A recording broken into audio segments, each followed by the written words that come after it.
Hi, the topic of this video will be the history of the United States political party system.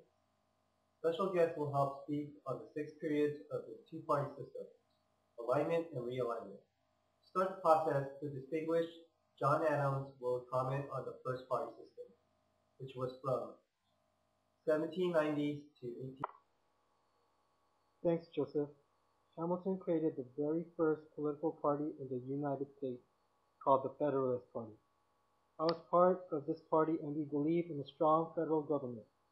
The Federalists had opposition from the Republican Party, which my party called the Democratic Republican, led by my dear friend Thomas Jefferson and James Madison. Democratic Republicans believed in power falling to the states. Sympathies for Britain in the War of 1812 put an end to the Federalists and left a one-party system and the era of good feeling, but did not last for long.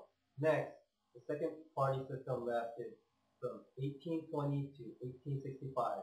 Take it away, Ante. Thank you, Joseph. This period started with the Whig and Democratic parties. Andrew Jackson, Democrat, felt robbed of the 1824 presidency, but triumphed in the next two elections from the aid of people's active involvement in the local politics or grassroots movement. He pushed for Jefferson's principles of a weak federal government. He included stated party principles or a party platform to unify the party. The opposing Whig Party dissolved over the issue of slavery. People opposing slavery formed a new party, the Republicans. In 1960, I won the presidential office. After the reinstatement of the South to the Union, this led to the third party system between 1865 and 1896. To be the most even control of national government between the Republicans and Democrats, right, President Grant?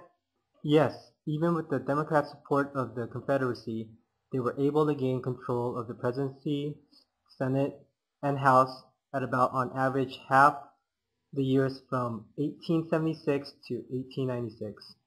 Democrats pushed rights for Southerners who largely were former slave-owning farmers. Republicans dealt with issues of the newly freed African Americans and modernization, and received support from African Americans and Northern businessmen, business owners, workers, and middle class. The advent of the steam engine revolutionized industry and along with it injustices. Protests sprung in the fourth party system from 1896 to 1932. Workers faced long, back-breaking hours, health and life-threatening conditions, and meager wages. Outcry for such atrocities formed one of the most notable third party in the United States history, the Populist Party. Their issues were against powerful corporations, the ill treatment of workers, which included children, and corruption in politics.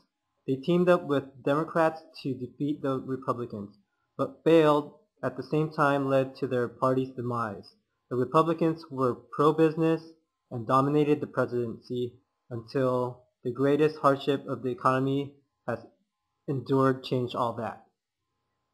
The end of Republican dominance of the presidency ensued the Great Depression and made way for the fifth party system from 1932 to 1960. I pledge a new deal for the American people. My Democratic Party pushed for stronger federal government to take the Great Depression and other problems that plague the country head on. Federal government tried to tackle the welfare, afford monetary grants to ruin farmers, curtail shady business practices, and set up a safety net in case for another economic turmoil. My party dominated this period. An embarrassing involvement doomed the party. The Vietnam War had the American people look toward a new party leadership.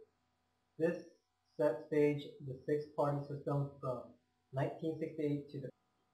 Republicans dominated the presidency, but could not reverse the expanded power of federal government created from the New Deal and Great Society, because the Democrats controlled the legislature.